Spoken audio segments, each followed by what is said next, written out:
tell you right now, I'm in between greatness, and I don't like it. It's going down right now. I don't like it. Johnny Mac is hating because these two dudes at the end of the table has taken all of the air out of the room. It's crazy. To my right, he is on the cover of Smooth as a Motherfucker magazine. Always, every month. Boris Kojo's in the building, ladies. What's up? And ladies, he is every bit as smooth. Wow, thank you. That's a lot of pressure. I don't know. Yeah, man. You got to take it, though. Now, to my left, y'all don't understand that my man right here, he could dunk the basketball. Impossible. Wow. Yes, he can. No. He can dunk and he fights. Nah, he can't dunk. He fights in real nice gyms. He can smack a home run. He fights in real nice gyms in Beverly Hills. It makes it hard for everybody else who's black to come in. You're not going to be like the Snelly guy right now. Well, let you. Not only is he a superb athlete, both of these guys are, but he has given us a decade. Yeah. Am I right? A decade of music. Almost, right? Yeah. If you think about it, that's about. It don't seem that long. It don't seem that long, and you look like you're 19 still. You gotta let me know. You gotta let me know what that super chicken juice you're taking because something is not right. Because I got gray hair on my balls. I don't know what's going on. I don't know what I'm doing wrong. Ladies and gentlemen, in the building, Nelly. Listen, man. Listen. This is the you know what? I don't know why people were saying comeback. I didn't think you went anywhere, but this is a comeback for you in a sense, as far as how the music game has changed. Yeah. And Rico Love said, "Man, y'all got together and y'all brought brilliance, man." Man, Rico, first of all, I just take my hat off to the brother, man. Right. I mean, he's if not the best songwriter, producer in the game right now, but if you don't know of him, you will very, very soon. Wow. And if you don't, then who cares? He's rich anyway. So eloquent, but eloquent. The brother he's incredible, man. And we went in and we hammered some stuff out for about 2-3 weeks at a time, and it came out great, man. Fantastic. And now, how does it feel? I mean, I asked you how does it feel, but still, to me, Nelly can still go make money on the road. Nelly overseas, it's ridiculous. I know you got babies everywhere. I know it. I know you go wrong. Let me smell your finger, man. Won't have it. All right. Won't have it. Won't have it. Tip out condom. I know you go overseas. There's mad money over there, but it's always great to have your peers and everyone else in America rock to your music, right? Talk about that feeling. Definitely, because when you know the entertainment business it's a competitive business. Yes. You know, and when you get that edge, you just always want to compete. You love to compete no matter what you're doing. So music is no different. So yeah, going overseas, that's always there. It's funny because I just came back from over there too. But when you get over here, this is your home, man. It's always nice to rock at home and to have that recognition at home. You know? Do you have to go to jail, Nelly? Nah. Do you have to go to jail to sell records? Because a lot of these rappers are saying, if I do, I'm done. If I do, I'm done. Yeah, no, man. So my thing is that how do you feel when Jules Santana right now is in jail for drugs, weed, and guns? My thing is it really, are these guys really gangster, or are they doing it because they have to have a story to sort of make them make them tough? Because I know a lot of these guys. I always say this. I know R&B singers that'll whoop some of these dudes' asses. So I'm just trying to figure out: is it really true, or are they faking the funk?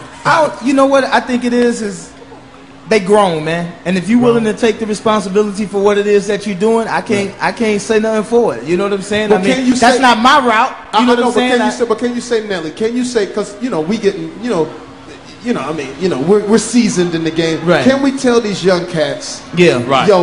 Listen, this is what I say. You have an African-American president. Yeah. To me, that is one of the most remarkable things in American history. Right. Because in the world history. Yeah, in the world history. But here's what's amazing about that. Whether you're black, whether you're white, whether you're Hispanic, you see something so fantastic of this black man coming from where he came from and be president of the United States. Yep. And during that time, you're in jail.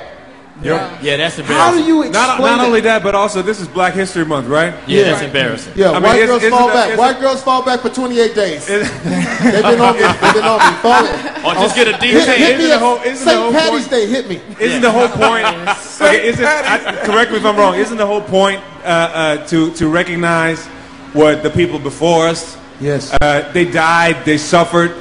They bled. Right. To afford us all the privileges and the stuff that we have today. Right. Yes. Don't Exactly. we? Don't. Is it our responsibility to represent them? Yeah. We're standing on their shoulder, aren't we? Wow. Right. Yes. Wow. We're only here because they did what they did like 30 years ago. Preach, boy. And I thought this boy was just cute. So how do we represent them by I don't going know, to jail? I don't know, but Jail. well, you know what? I think the thing is, though, too. I think the ones that aren't going to jail have to represent. Because Absolutely. At the end of the day, the world it's don't Mandela. stop. At the end of the day, the world don't stop. Yes, we do have a black president, but we still got people living in neighborhoods that don't have heat, don't have food, don't have this, don't have that. People hustling for their families on it every day. But are we feeding I into can't it roll though? with Are we that. Are we feeding into it? Listen, I can't roll with I that. talked to Lou Gossett.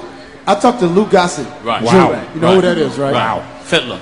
As I walked into Lou Gossett, as I walked backstage, it was Lou Gossett and it was Cicely Tyson. Wow. And we were talking about, I believe it was when T.I. had just, and T.I. my man. First or the second time? And it's his first. So I go in and we were talking about it. And I was talking from a young perspective. I was really young. I was like, man, you know how it is. You know how it is with us. And I said, what do you think, Mr. Gossett? And you know what he said? It's a waste of time. Absolutely. He said, do you really know what is really what we went through? He said, Dr. Martin Luther King and all these, you guys look at us like we old fogey. Like he said, it was real, man. He said there was dogs sick on us. There was fire hose sick on us. He said that was the one thing about it. We had this camaraderie, but we knew that we had a plan and we knew we were going somewhere. And he said, you guys don't have a plan. And he said, guess what?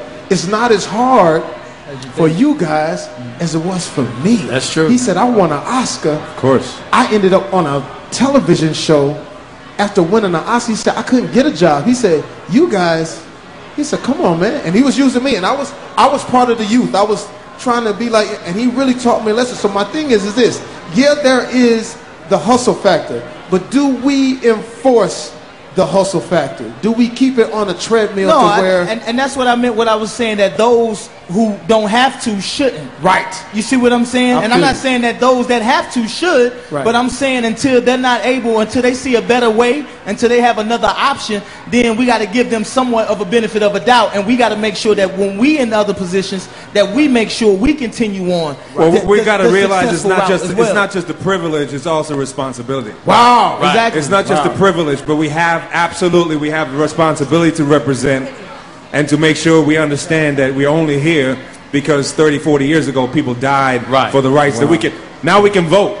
Yeah. We have all the freedoms that any human could possibly aspire to have, but yet we well, that's why I think people in our positions, we need to make sure that our non-for-profit and the things that we do in the community is exposed more. Right. You see what I'm saying? When things like that happen, yeah, we got a black president, but then that magnifying glass got this bigger on the do's and the don'ts. You see what I'm saying? But so the things that we do for our community, I don't think that those are exposed enough. I don't think that people in our positions, that we go back enough. I give away 2 scholarships a year for the past 5 years. Cool. Wow. Give it up. Give You it see up. what I'm saying? Give it up. Give it up to Nelly, you guys. But who else does that in the sense of, okay, we're busy knocking, saying what we shouldn't do, but let's talk about what we're doing.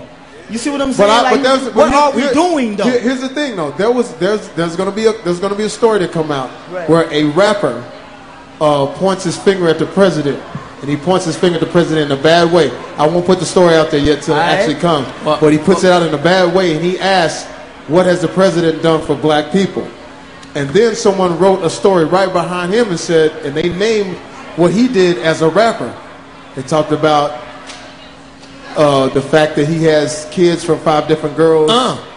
He promotes alcohol, promotes drugs. He promotes all of these different things. So so are we fooling ourselves, or is it that we want to eat our cake? We want to have our cake and eat it too. Have our cake and eat it too. Why would Chubb Rock do that? Have the cake and eat it too. Whatever it is. But I mean, is it that we can't sort of break away from ourselves? Because me as a comedian, I know that I've done things, and I have done things that I've been like, man, you know what?